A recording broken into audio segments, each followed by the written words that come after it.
Olá, meu nome é Igor Sintra, sou professor de Contabilidade Geral e Contabilidade Avançada aqui do Direção Concursos. Gostaria de convidar você para analisar comigo uma questão aplicada no Exame de Suficiência do Conselho Federal de Contabilidade no segundo semestre de 2021. Mas antes disso, fica aqui um convite. Se inscreva no canal e dê um like no vídeo. Então vamos para a análise da questão. Determinada indústria financiou a aquisição de uma máquina de 550 mil reais. Olha que ele fala que o pagamento será realizado em 48 prestações mensais e consecutivas de 14 mil reais, com a primeira prestação vencendo um mês após a compra. Então, só de curiosidade aqui, vamos pegar aqui, olha, 48 prestações, 48 vezes 14 mil reais. 48 vezes 14 mil reais, olha só, vou colocar aqui, olha, 48 vezes 14 mil reais. 14 mil reais vezes 48 dá 672. Então, o que a gente percebe? Que existe um elemento de financiamento embutido dentro dessas parcelas. Nada mais justo, né? Eu chego lá no meu fornecedor de máquinas, de imobilizados, falo, olha, eu estou querendo comprar essa máquina, mas estou sem dinheiro. Ele fala, olha, tudo bem, eu estou vendendo essa máquina aqui por 550, mas leva ela, você me paga aí em 48 parcelas de 14 mil reais. É lógico que o fornecedor vai embutir juros, né? Ou seja, vai corrigir o valor do dinheiro no tempo. É exatamente isso que a gente está observando aqui. Eu vou pagar 672 por algo que vale 550. Por quê? Porque eu estou remunerando o dinheiro ao longo do tempo. Bom, ele fala que a indústria despendeu mais do que 5 mil reais em documentações e transporte para deixar a máquina apta à utilização. Então, mais 5 mil reais. Isso aqui vai fazer parte do custo do item, né? Estima utilizar a máquina durante 8 anos, vendendo-a após esse período por 70 mil reais. Então, esse aqui seria o quê? O valor residual dessa máquina. É o valor de venda lá no final de sua vida útil. Segundo dados do fabricante, essa máquina tem a capacidade produtiva de 500 mil unidades e sua vida útil é de 15 anos. É interessante, né? Porque ele fala aqui que o fabricante menciona aqui que a vida útil é de 15 anos, mas aí a gente tem que lembrar que quem define a vida útil de um imobilizado é a própria entidade, está lá no pronunciamento técnico CPC 27, vida útil é o período de tempo durante o qual a entidade estima utilizar o item ou o número de unidades produzidas por tal item. Então, quem estima não é a Receita Federal, não é o fabricante, é a própria entidade. Então, cuidado com esse dado aqui, porque ele é irrelevante para a gente. Ele fala que os gastos anuais de manutenção são 6 mil reais. Cuidado com esses gastos de manutenção, porque eles não são ativados, né? Quando a gente fala de gasto de manutenção, a gente tem que lembrar que esses gastos são apropriados quando incorridos lá no resultado, como uma despesa. Então, cuidado com esse valor aí. Olha lá, após o início de sua utilização, no dia 1/7 de 2020, a máquina produziu 58 mil unidades até o final de 2020. Considerando essas informações e ainda de acordo com a NBC TG 27, que trata de ativo imobilizado, é correto afirmar que a despesa de depreciação foi de quanto?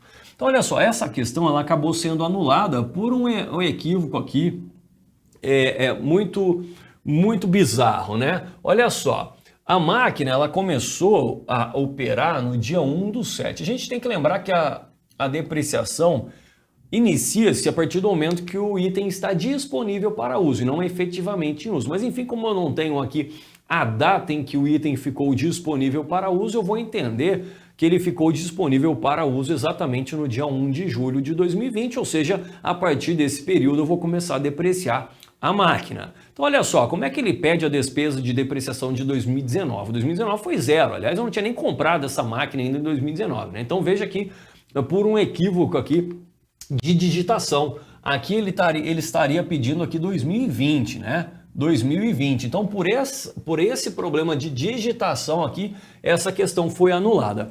Mas, enfim, como o nosso objetivo aqui é comentar as questões, a gente vai, então, resolver essas questões. Vamos resolver aqui como se ele tivesse, então, pedido qual que é a despesa de depreciação de 2020. E aqui, pelas alternativas apresentadas, a gente vê que temos dois métodos, né? Métodos das unidades produzidas e método das cotas constantes. Vou começar aqui pelo método das unidades produzidas, pode ser? Então, primeira coisa que eu tenho que saber qual que é o custo desse item, né? E para calcular o custo desse item, a gente tem que pegar o quê?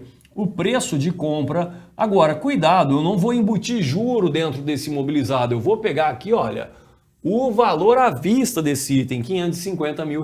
Então, por mais que eu vou pagar lá os 672, ao mensurar o custo de aquisição, eu vou pegar o valor à vista daquela máquina, R$550 mil.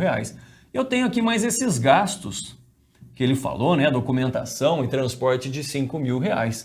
E o gasto de manutenção? Não entra aqui. Gasto de manutenção é despesa. Então, com isso, eu chego no custo desse imobilizado, R$555 mil.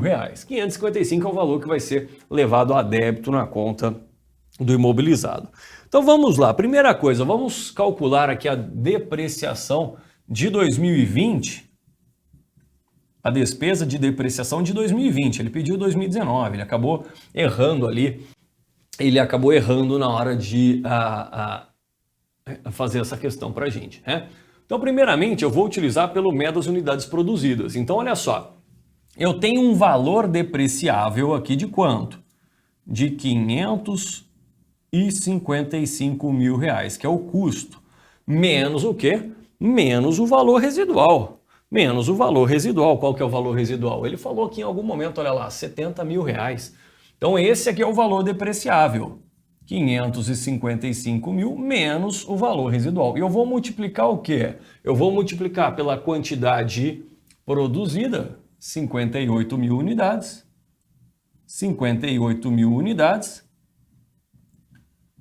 em relação à capacidade daquela máquina. Vou entender que seja 500 mil unidades de acordo com o que o fabricante disse. É bem verdade que não necessariamente a vida útil precisa ser exatamente 500 mil unidades, mas aqui eu não tenho outra vida útil senão essa para utilizar.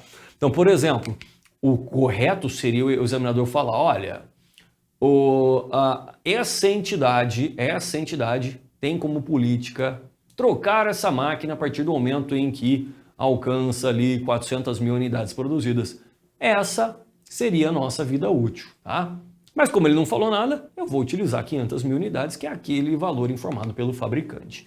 Bom, com isso, a despesa de depreciação de 2020 pelo método das unidades produzidas vai ser 555 mil menos 70 mil, vezes 58 dividido por 500 mil dá 56.260. 56.260. Então, 56.260... a gente chega no gabarito, que foi o gabarito preliminar, né? Gabarito preliminar ali foi a alternativa A, né? Então esse aqui foi o gabarito preliminar. Só que daí o pessoal que errou a questão falou, não, de jeito nenhum. Ele pediu de 2019, né? Então o pessoal que errou a questão entrou com um recurso e acabou levando a anulação e todo mundo ganhou esse ponto, tá bom? Mas enfim, vamos também calcular pelo método das cotas constantes. Qual que seria a depreciação pelo método das cotas constantes? Então olha só, vou calcular aqui, olha, a depreciação anual. Como é que eu calculo a depreciação anual? Pego o valor depreciável, que você já sabe, 555 mil, que é o custo, menos o valor residual, 70 mil, e a gente vai dividir pela vida útil. Cuidado, a vida útil definida pela própria entidade, 8 anos. 8 anos.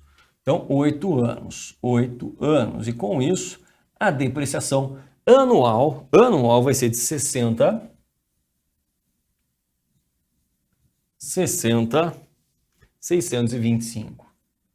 Então, só cuidado, essa depreciação ela é anual, ou seja, ela refere-se a 12 meses, né? Veja que se o item entrou em operação no dia 1/7/2020, vou entender então que ele ficou disponível para uso a partir daqui, portanto eu tenho uma depreciação de apenas 6 meses, né? De apenas 6 meses. Então em 6 meses a gente tem metade disso, né? Metade disso dá 30 mil.